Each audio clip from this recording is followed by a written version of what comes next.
नेपाल के काठमांडू में भीड़ ने राष्ट्रपति भवन, प्रधानमंत्री आवास, मंत्रियों के घर, सुप्रीम कोर्ट और संसद भवन में आग लगा दी। हालत बिगड़ने पर नेपाली सेना सड़कों पर गश्त कर रही है। भारत ने बिगड़ते हालातों पर चिंता जताई है।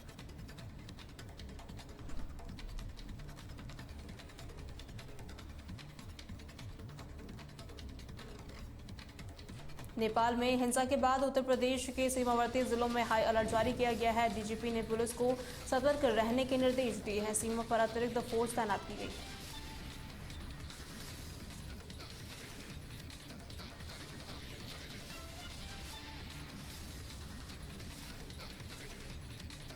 नेपाल की राजधानी काठमांडू में हिंसा के बीच प्रधानमंत्री केपी शर्मा ओली ने इस्तीफा दिया। भ्रष्टाचार के खिलाफ हिंसक प्रदर्शनों के बाद ये कदम उठाया गया। नेपाली सेना गश्त कर रही है।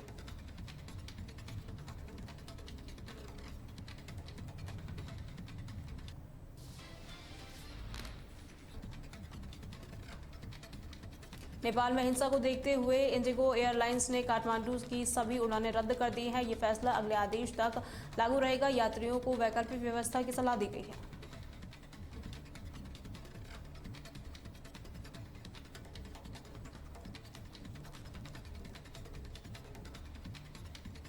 नेपाल हिंसा के चलते उत्तराखंड के सीएम पुष्कर सिंह धामी ने बड़ी बैठक बुलाई। इस बैठक में एसएसबी और पुलिस के अधिकारी शामिल हुए। सीमा पर गश्त बढ़ाने और अफवाह फैलाने वालों पर कार्रवाई के निर्देश दिए गए।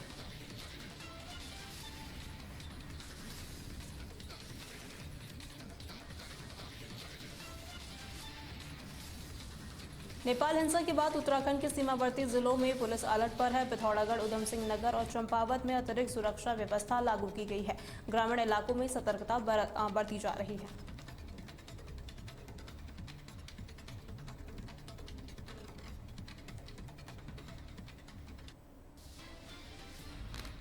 उत्तराखंड के पूर्व सीएम भुवन चंद खंडूड़ी अस्पताल में भर्ती हुए हैं। सीएम पुष्कर सिंह धामी ने अस्पताल पहुंचकर उनका हालचाल जाना और साथ ही जल्द ही स्वस्थ होने की कामना भी की।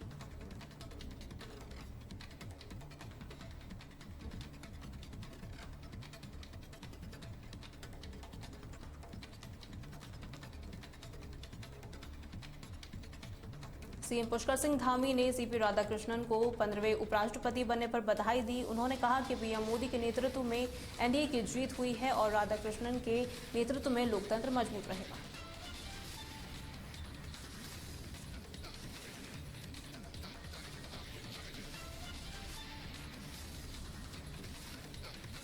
कांग्रेस नेता राहुल गांधी गुरुवार को 2 दिवसीय रायबरेली दौरे पर हैं। वो हरचंदपुर और ऊंचाहार विधानसभा के बूथ कार्यकर्ताओं में शामिल होंगे और उनसे मुलाकात करेंगे। प्रजापति समाज संवाद और गोरा बाजार चौराहे पर अशोक स्तंभ का लोकार्पण भी करेंगे।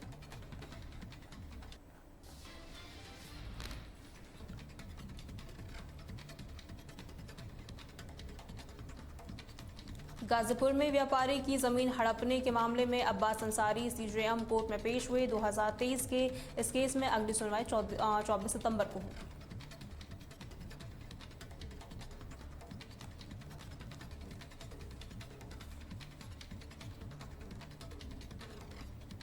अमरोहा के धनौरा थाने की पुलिस ने शातिर चोर को गिरफ्तार किया है। उसके पास से 3 चोरी की मोटरसाइकिलें और पुर्जे भी जब्त किए गए हैं। पुलिस मामले की जांच कर रही है।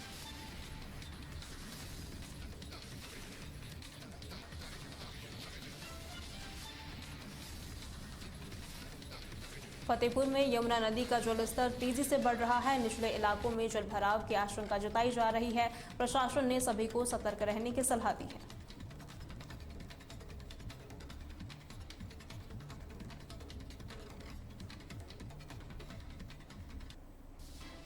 बिल्हा नगर पालिका की बोर्ड बैठक में सभासदों के बीच तीखी बहस हुई। कई मुद्दे उठाए गए और 22 कर्मियों की नियुक्ति पर चर्चा भी हुई, जिसके संचालन अध्यक्ष प्रेमलता सिंह और ईओ राकेश कुमार ने किया।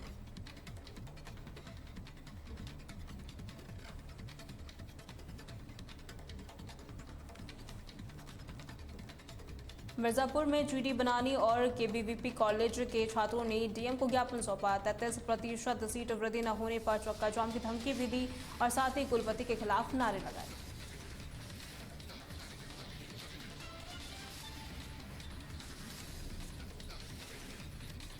सुपरफास्ट खबरों में फिलहाल के लिए इतना ही। खबरों के लिए बने रहें तहलका डिजिटल के साथ।